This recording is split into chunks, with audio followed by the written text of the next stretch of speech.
Have you ever seen a monument so perfect, so full of love, that it changed the way the world sees beauty and grief forever? This is not just a building, it's a tomb, a masterpiece, and the last promise of a broken-hearted emperor. In 1631, while giving birth to her 14th child, Mumtaz Mahal died in Burhanpur. Her last wish, a tomb like no other. Shah Jahan, devastated by her death, went into mourning for a year. When he emerged, he had one goal: to build paradise on earth for her.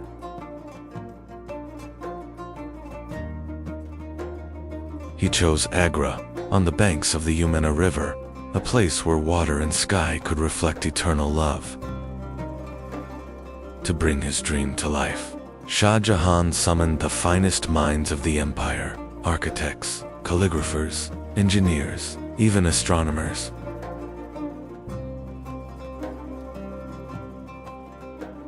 Ustad Ahmad Lahori, the chief architect, believed that geometry and light could lead the soul to God. Construction began in 1632.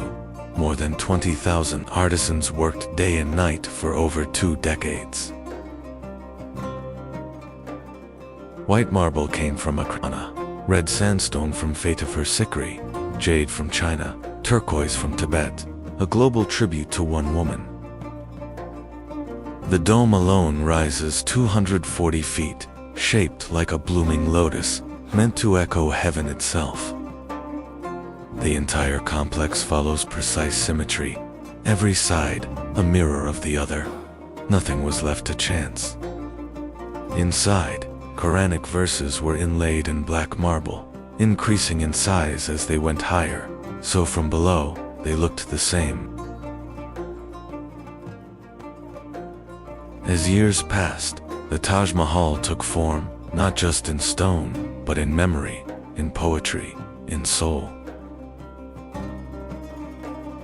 Finally, in 1653, after 22 years of tireless work, the Taj Mahal was complete.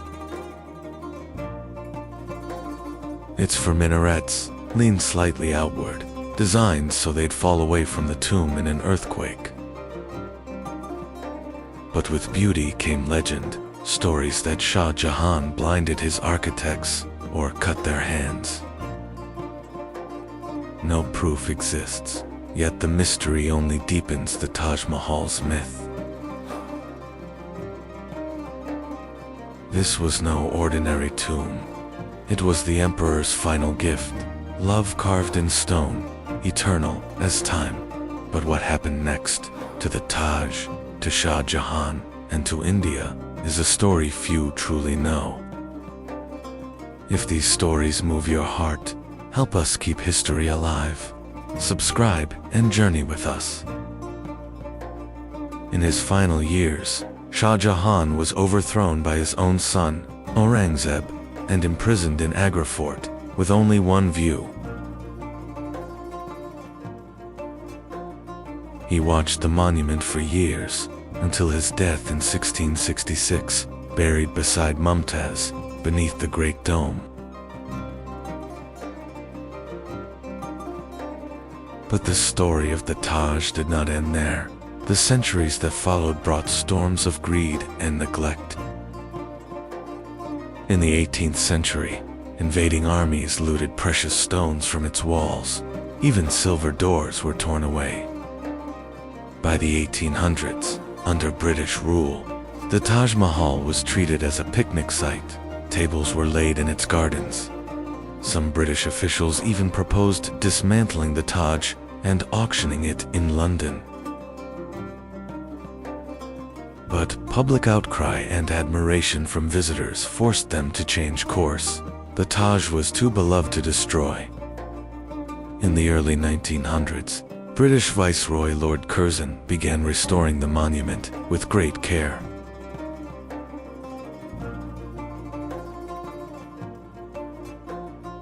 He restored gardens, repaired fountains, and even reintroduced Mughal planting schemes. After independence in 1947, the Taj Mahal became a symbol of India's identity and unity. Over the decades, pollution, acid rain, and urban sprawl began staining the marble.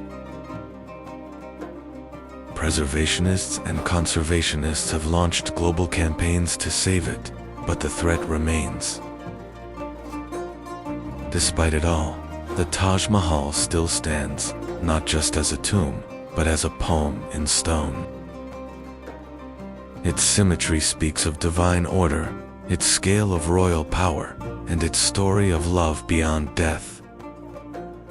More than 7 million people visit each year, drawn not just by its beauty, but by its soul. Under moonlight, the marble glows blue. The Taj transforms into something almost not of this world. The Taj Mahal isn't just beautiful, it's a blueprint of perfection, drawn in stone, light, and soul. From above, its design follows the Sharbagh, 4-part paradise garden, a vision rooted in Islamic heaven. The entire structure stands on a massive plinth of white marble, polished to reflect sunlight like flowing silk. Its 4 minarets stand tall, slightly tilted outward, a genius safety designed to protect the tomb in an earthquake. At the center is the Great Dome, shaped like a blooming lotus, flanked by smaller domes, in perfect harmony. The marble, pure white Makrana stone changes color with the sky, pink at dawn, golden by day, silver in moonlight.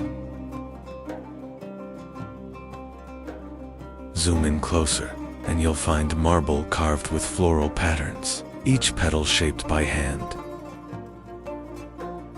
These aren't just carvings, they're petrodura, inlays of precious stones like jade, lapis lazuli, and onyx. Around the tomb, Quranic verses spiral upward, their letters growing larger so they appear uniform from below. Inside, the cenotaphs lie beneath an ornate dome, surrounded by carved yali screens and echoing silence.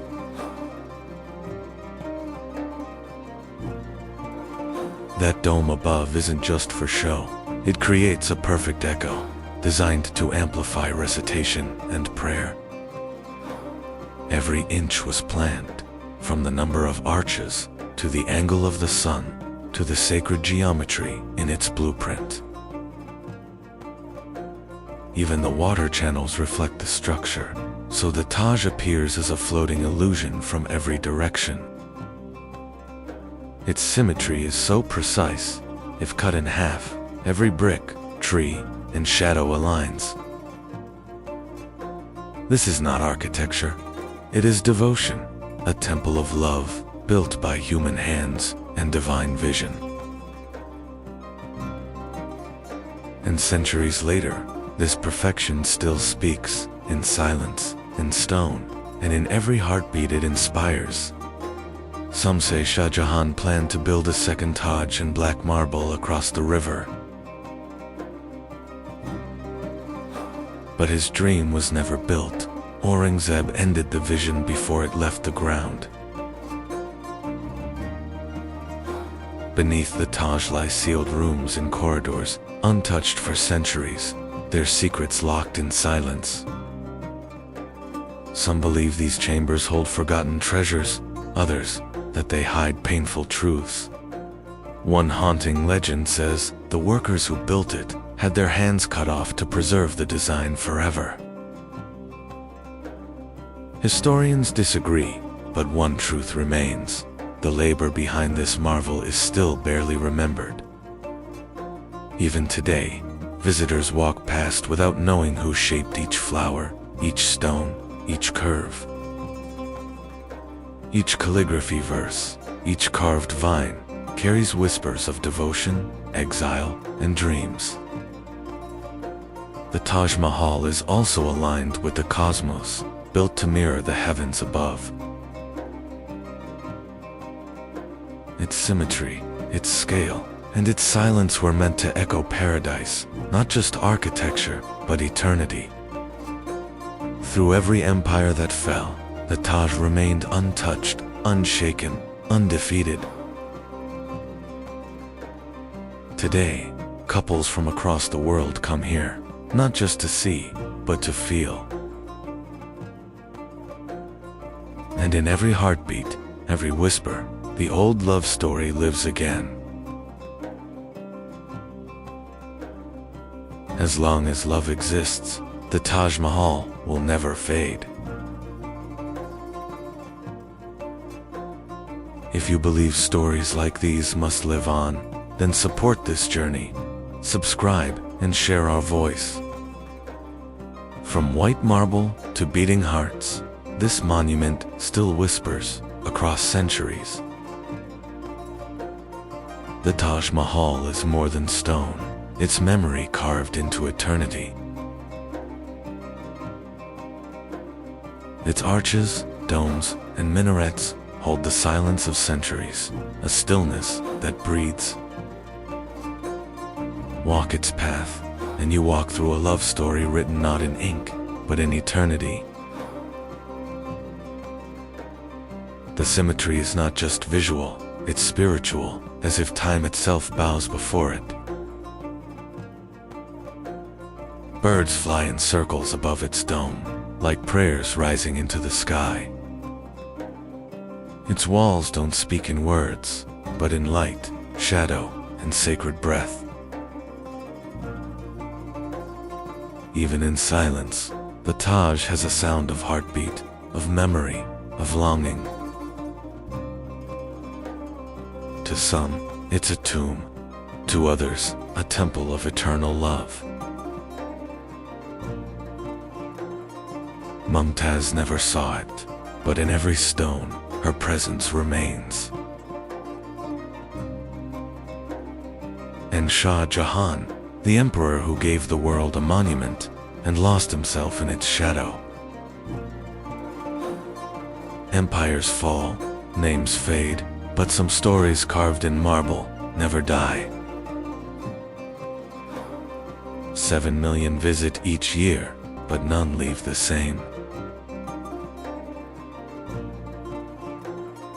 Because the Taj doesn't just stay in your eyes, it stays in your soul. It began with love. It was built with loss, and it lives forever as a miracle of devotion. Some call it a wonder, but truly, it is a whisper across centuries, telling us love never ends,